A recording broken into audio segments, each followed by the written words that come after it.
Ladies and gentlemen, boys and girls, this is Nash from Tesla and the Gong. After a very long time, I'm doing a Tesla software update video because there is an important feature in this particular update that we here in Australia have been waiting for a very long time. This is 2022.36.2. Let's do this.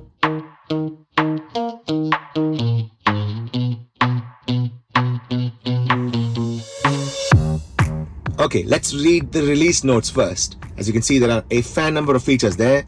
Let's go through each one of them. The first one is the energy app improvements. The next one is the cabin overheat protection. Some Tesla mobile app improvements. Dynamic brake light improvements, we really need that.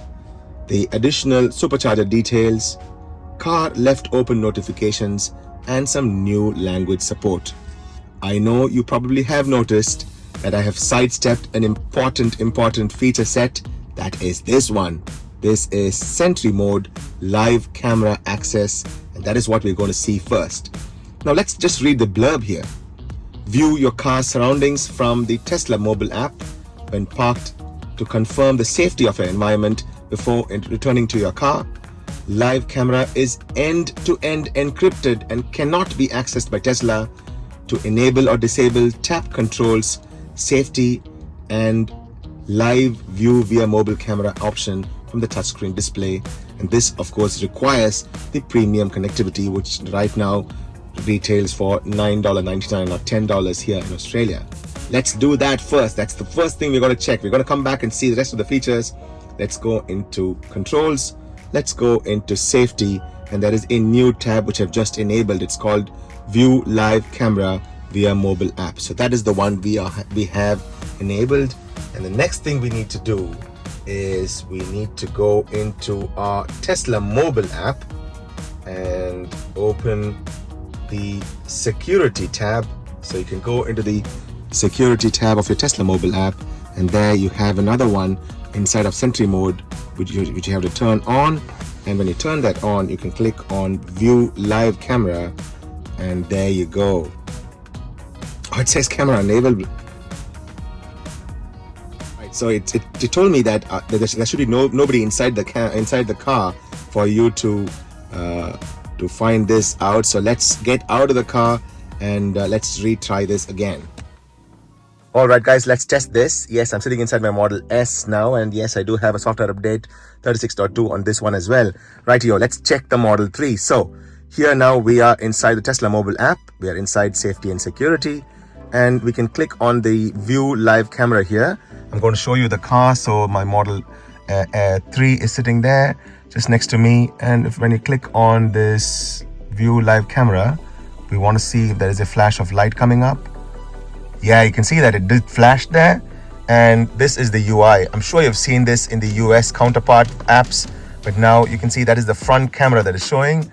This is a great UI. Click on that, it'll show you the right camera rather, and then click here, the left camera, and then the rear camera. Oh, this is so cool. This is so cool. Now let's take an example that Tesla themselves have quoted. So let's click on the camera. You see, it did flash again, isn't it? So it does keep flashing now and again every time we are using it. I don't know how many seconds it takes to flash one more time.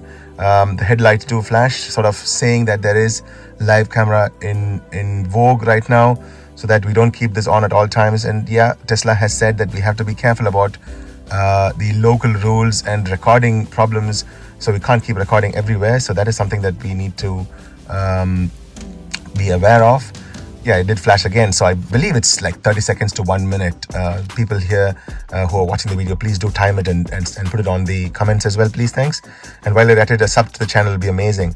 Righty, so let's do a simulation. Let's click on that, and now you see that there is a parking meter which you forgot to activate before you left the car. You can quickly run back and do that, and of course you can do the other things like lights to flash so that you can know where you are parked and stuff like that. But of course this you can do elsewhere as well, or you can also do this to ward off any crazy hoons that may come to enjoy your car. There are people who are doing some keying, which is really, really sad to know. So while this is activated, I'm going to quickly show you my car as well. So it does say that Sentry mode is recording over there too. So that is something which is interesting, isn't it? So that is pretty cool. And there you saw the flash again. Yeah, so that's that. And you can of course honk the horn as well. This is a very, very cool implementation, I should say. Don't you guys agree? Leave your thoughts in the comments below. Any things that you can improve? We will send this out to Tesla as well and see if they can do more improvements. Now let's get back to rest of the features.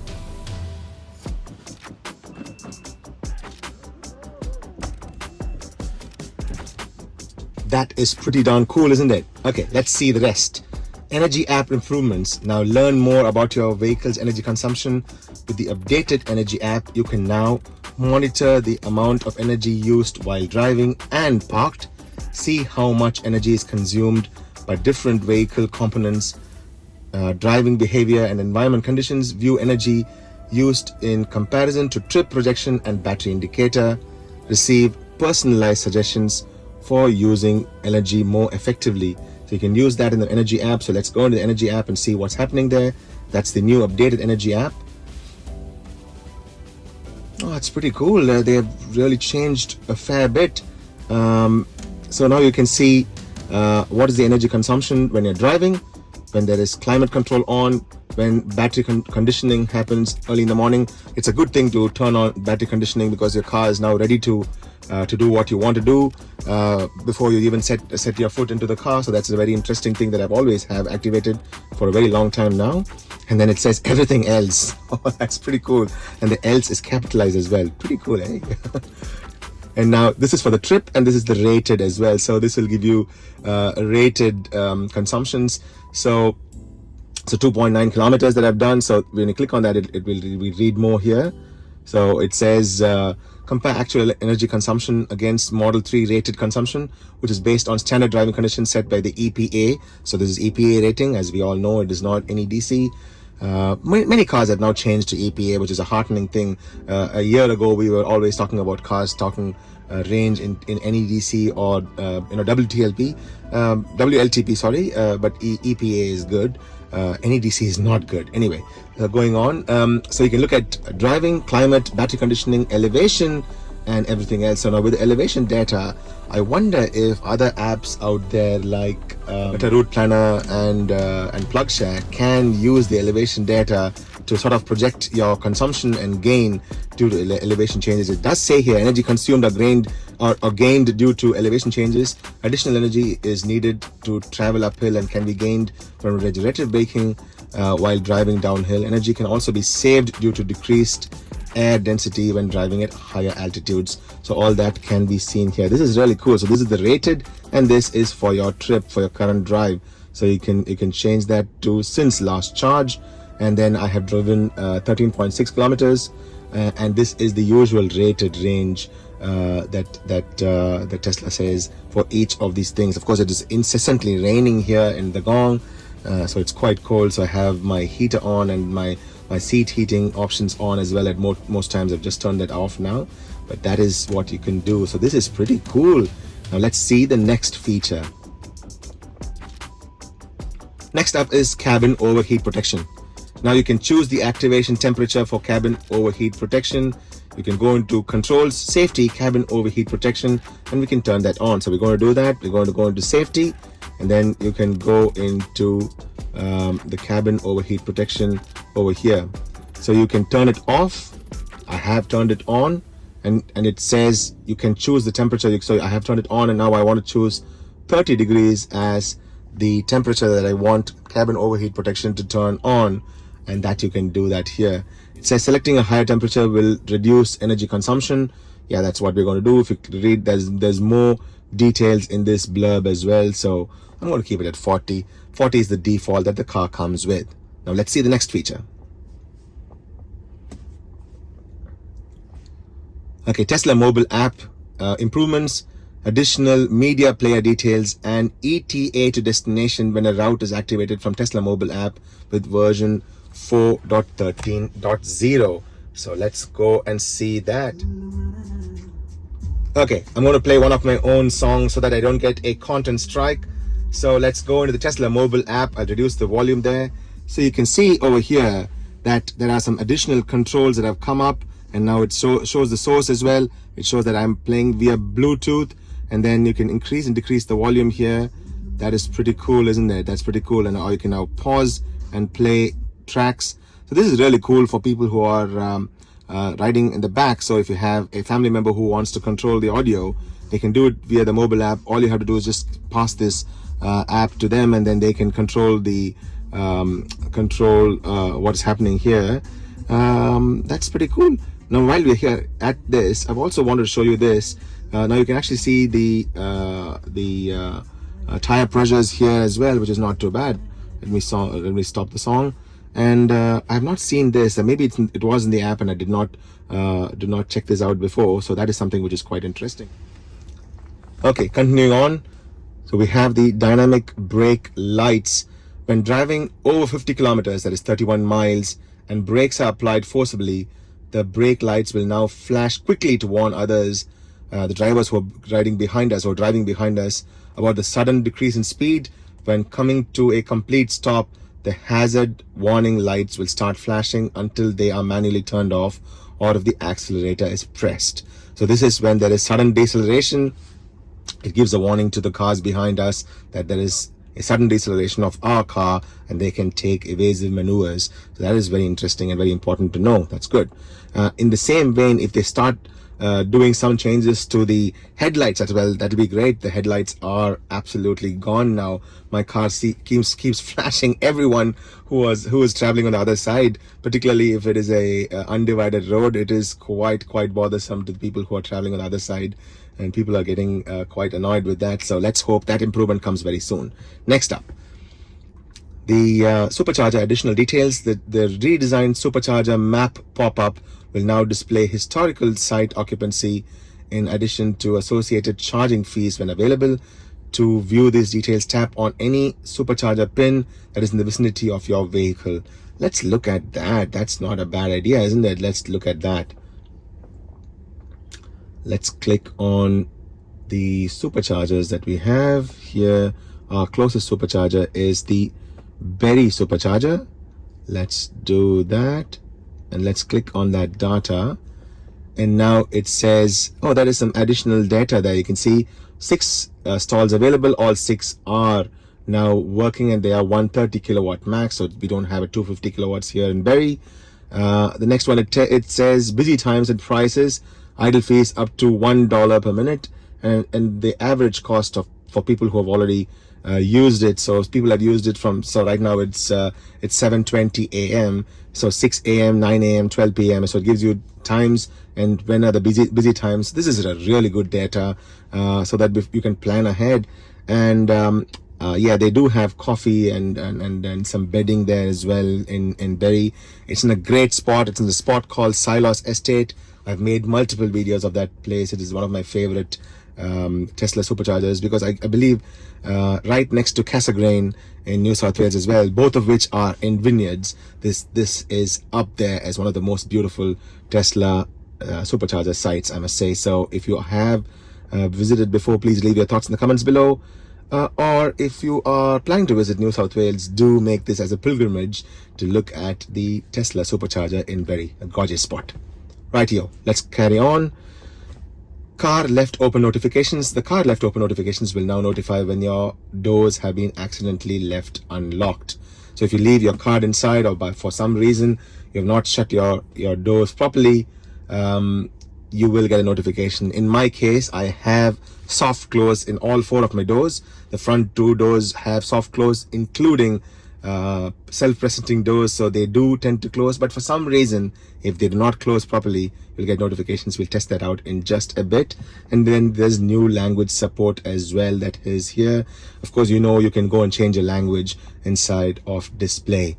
Now, these are the software features that are in 36.2. I've not done a few of the other software features, particularly the Tesla profile in 2024 that came through.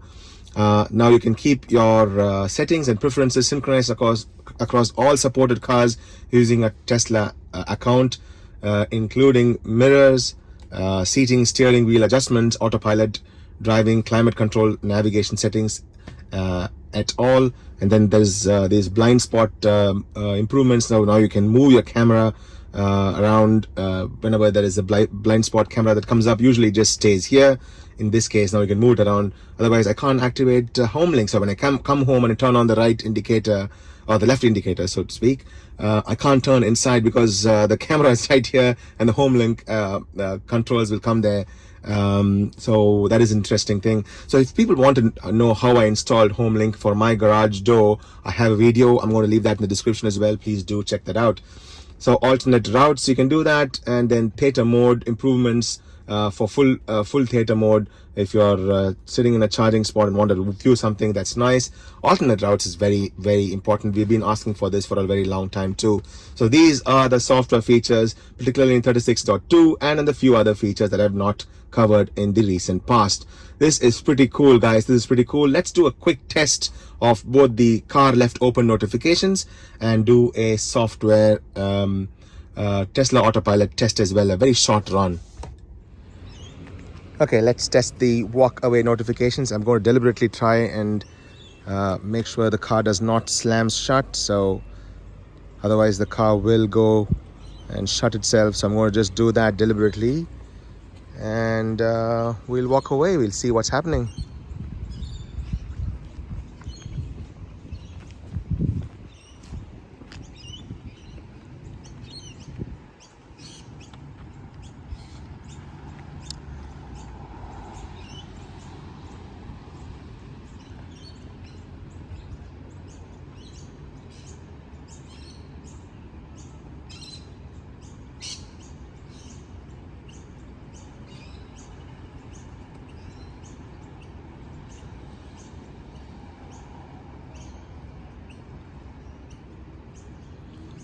We see the door ajar notification, but I've not got any notification other than that. I wonder why.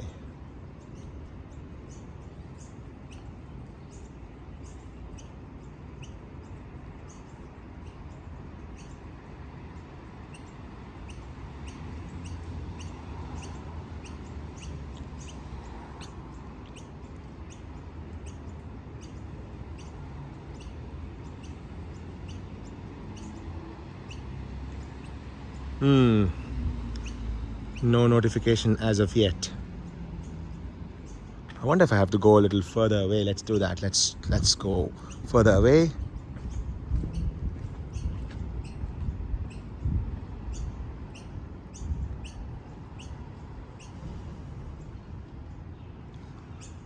All right, nothing yet. So that is a bit of a fail.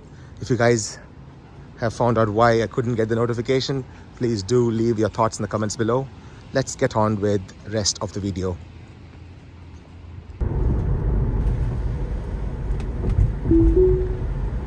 Alright guys, this is the Tesla Autopilot challenge. The rain had stopped a little bit.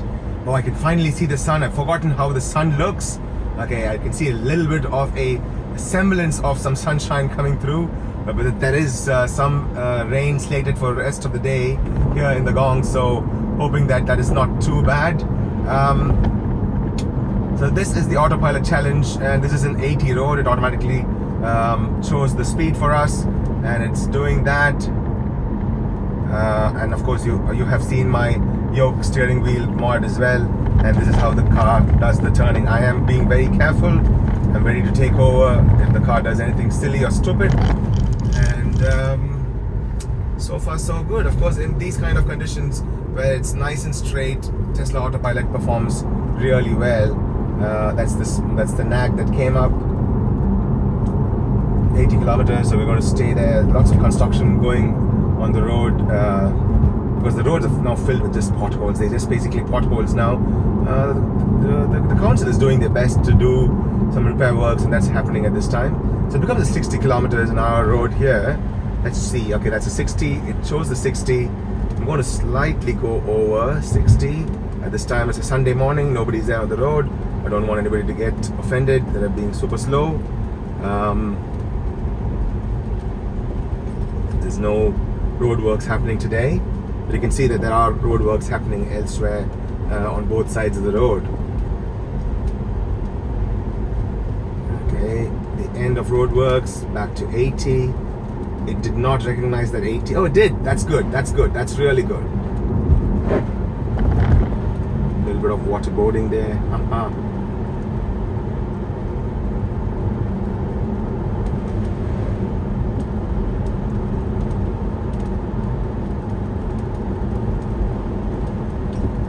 Okay, this is a tricky turn there that's coming up.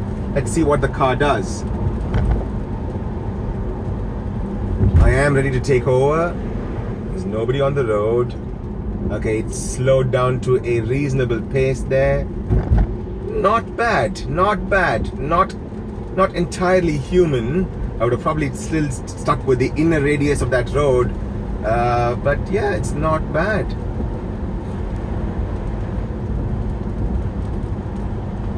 So we are ever so slightly inching towards FSD beta. Yes, I do have FSD beta on my I do have FSD package on my car, and I'm waiting for a beta invite. I'm hoping that someday Daddy Elon gives me a pass and tells me, okay, you can now test the Autopilot. Of course, if you guys have watched the Tesla AI Day, we did get information that we are going to get, so yeah, weather conditions bad. It's asking me to take over. I'll reintroduce that. So there's lots of water logging on the road. So if you have watched Tesla AI Day, there was information that by end of this year, all eligible cars will have Tesla Autopilot. So that is something that we're looking forward to. So that's that, guys. This is the Tesla Autopilot challenge coming to an end. I don't want to do a long challenge here. There's a little bit of water on the road. Let's see what the car does. Yeah.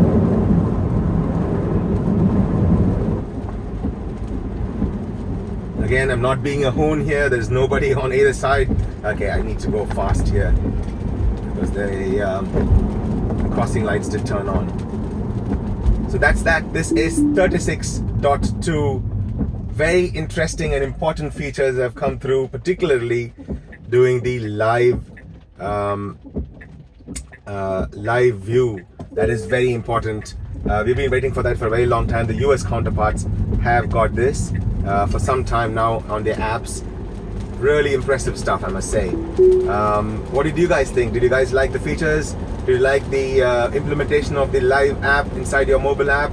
Did you like the UI? Do you want to see any more improvements? Leave your thoughts in the comments below. I'll see you guys in another interesting video very soon. Until then, this is Nash from Tesla and the Gong signing off. Peace.